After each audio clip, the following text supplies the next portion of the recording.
Mulai kajian kita. Assalamualaikum warahmatullahi wabarakatuh. Waalaikumsalam warahmatullahi wabarakatuh. Alhamdulillah wa kafa wassalatu wassalamu ala rasul mustafa wa ala alihi wa sahbihi wa wala. Asyhadu an la ilaha illallah wahdahu la syarika lah wa asyhadu anna Muhammadan abduhu wa rasuluhu la nabiyya ba'da. Allahumma shalli ala sayyidina Muhammad wa ala alihi wa man tabi'ahum bi ihsan ila yaumiddin, amma ba'd. Fa ya ayyuhal hadirun ittaqullaha haqqa tuqatih wa la tamutunna illa wa antum muslimun. Jamaah rahimakumullah, alhamdulillah, bersyukur kita kepada Allah Subhanahu wa taala. Allah telah memudahkan kita untuk dapat beribadah kepada-Nya. Kalau bukan karena pertolongan Allah, tentu kita tidak akan mampu untuk hadir di rumahnya, menunaikan kewajiban sebagai orang Islam, sholat maghrib yang alhamdulillah bisa kita lakukan berjamaah. Dan ini merupakan rezeki dari Allah Subhanahu wa taala, karunia, nikmat dari Allah. Kalau kita bicara nikmat itu, sebagian ulama membaginya hanya dua kelompok saja. Nikmat ukhrawi, nikmat untuk kebaikan akhirat kita, dan bisa beribadah kepada Allah. Itu merupakan contoh dari nikmat ukhrawi yang tidak semua orang mendapatkannya. Rumah kita ada walaupun mungkin beda ukuran, kendaraan kita punya walaupun mungkin beda mereknya, tapi tidak semua orang diberikan nikmat ukhrawi, bisa sholat maghrib berjamaah. Gak banyak yang Allah berikan kenikmatan itu. Maka sudah sepantasnya kita bersyukur kepada Allah. Kalau nikmat duniawi semua Allah kasih, hanya beda banyak dan sedikitnya. Orang kafir terkadang jauh lebih banyak dibanding kita. Maka jamaah rahimakumullah, bersyukur Allah memberikan nikmat bisa beribadah kepada-Nya, bagian dari nikmat untuk kebaikan akhirat kita. Kemudian salawat dan salam semoga senantiasa tercurahkan kepada teladan terbaik kita, Nabi Muhammad sallallahu alaihi wasallam, kepada keluarganya, sahabatnya, dan pengikutnya dari awal hingga akhir zaman. Allahumma amin. Jamaah rahimakumullah, ini pertemuan kedua kita. Pertemuan perdana kita membahas tentang keutamaan berakhlak mulia. Ada beberapa poin yang kita sampaikan dan sudah kita pahami insyaallah. Maka kita terus-menerus berusaha memperbaiki akhlak kita. Sempurnanya iman kita bukan karena sholat tahajud kita. Sempurnanya iman kita bukan dari banyaknya bacaan Quran kita. Sempurnanya iman kita bukan karena puasa-puasa sunnah yang kita jalani. Akmalul mu'minin imanan ahsanuhum khuluqa. Sabda Rasulullah, mukmin yang paling sempurna imannya, yang paling baik akhlaknya. Sudah kita bahas salah satu poinnya. Nah, jamaah rahimakumullah, malam ini kita akan mengkaji tentang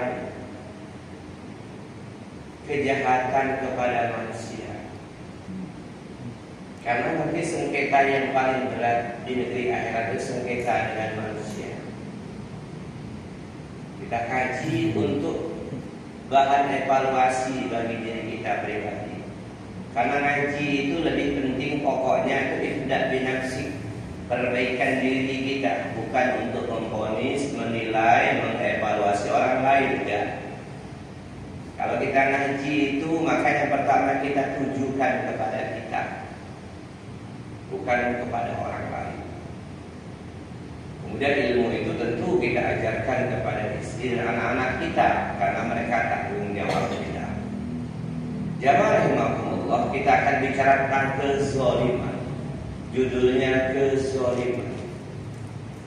Kenapa jamaah rahimakumullah? Karena Allah Subhanahu wa taala jelas menyampaikan kepada Rasulullah, ya ibadi, inni haramtu zulma ala nafsi wa ja'altuhu bainakum muharrama fala tazalamu.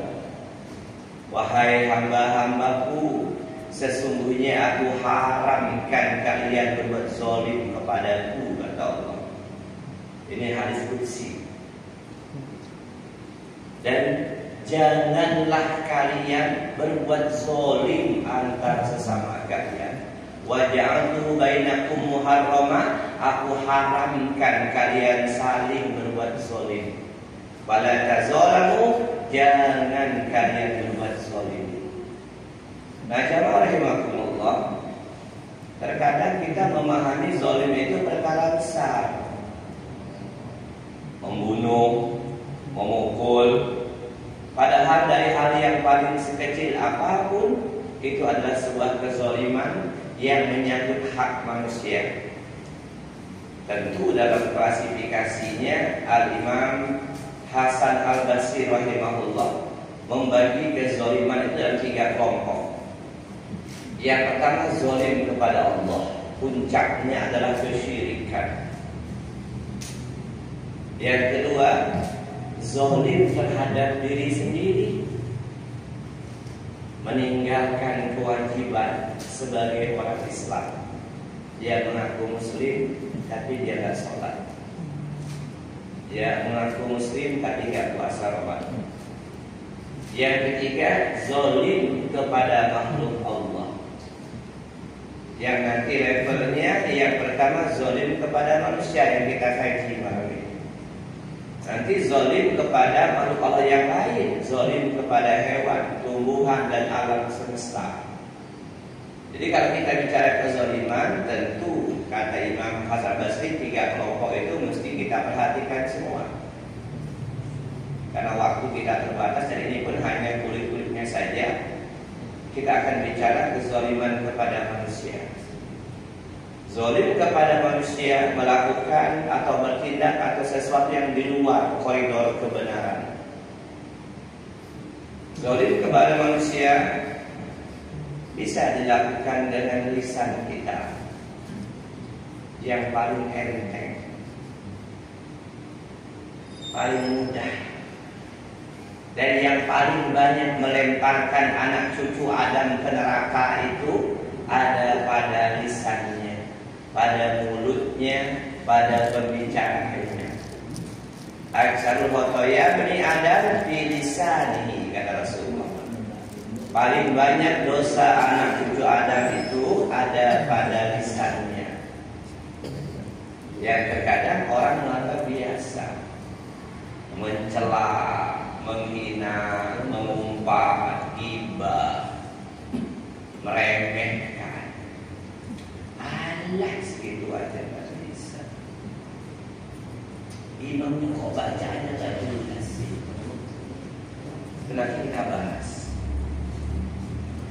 zalim dengan lisan, ada zalim dengan perbuatan, memukul, menendang dan lain sebagainya, atau meremehkan dengan perbuatan, dengan organ yang ada tubuh kita, dengan gerakan wajah, pandangan mata, gerakan bibir, body language, gaya badan, atau dengan gerakan tangan. Lihat kawannya lewat dari jauh, ya, belum dengan bibir, belum dengan mata, melecehkan. Jadi semua itu kezaliman. Dengan lisan, dengan anggota badan, dengan body. Lihat kawannya sebelah, agak pendek dikit, Pak Dokter, mulainya main body. Oh, perut juga. Lihat perut kawan buncit, mulai mecin.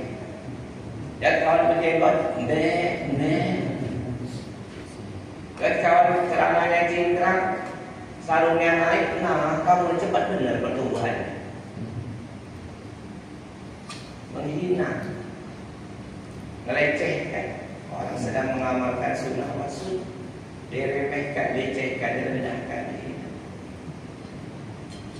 Dan yang ketiga, kezaliman yang menyangkut hak orang lain, harta orang lain, ngambil hak orang lain, curang, nipu, maling, membohongi, nggak membayar utang, kezaliman kepada manusia.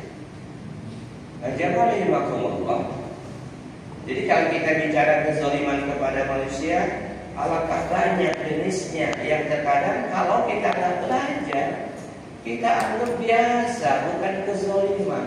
Ketika pandangan mata kita meremehkan orang lain, kita anggap standar saja, normal-normal saja. Padahal kita telah berbuat zalim dengan lirikan mata kita yang merendahkan, dengan gerakan bibir kita. Bisa mengenai siapa saja, bukan hanya orang awam, tapi ahli ibadah juga bisa.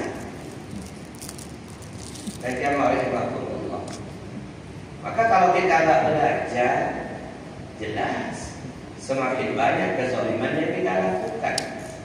Sehingga belajar agama ini, kata Imam As-Syafi'i rahimahullah, adalah amal yang paling mulia, yang paling agung di sisi Allah setelah amalan wajib. Kata beliau, tidak ada amal yang paling mulia, yang paling agung di sisi Allah setelah amal wajib, sholat fardu, puasa Ramadan, bayar zakat, haji jika mampu, kecuali menuntut ilmu, belajar agama. Dan Rasul memang memberikan batas, memberikan tanda kepada kita. Kalau seseorang itu dikehendaki oleh Allah jadi hamba yang baik, bukan Allah kasih harta yang banyak, bukan itu tandanya. Tidak pula Allah kasih jabatan yang tinggi, bukan itu tanda-tandanya. Ketika Allah menghendaki kita, saya dan antum semua jadi hamba yang baik di sisi Allah, Allah akan pahamkan agama ini. Man yuridillahu bihi khairan yufaqihu fiddin. Siapa saja yang Allah kehendaki jadi hamba yang baik, Allah akan pahamkan agamanya. Paham agama bukan simsalabim abrakadabra, bukan tertapa di gua sebulan pulang paham, enggak. Bukan pula semedi. Untuk level kita manusia biasa, kita bukan nabi, paham agama, belajar agama. Maka bab kezaliman kalau tidak dipelajari, boleh jadi makin hari kita makin banyak kezaliman kepada manusia. Belum kita bahas kepada Allah, kepada makhluk yang lain. Rahimahullah, itu kezaliman. Lalu apa yang diancamkan oleh Allah kepada mereka yang melakukan kezaliman? Yang kita kaji spesial kepada sesama manusia. Yang pertama, jamaah rahimahumullah, zalim adalah salah satu di antara dua dosa yang hukumannya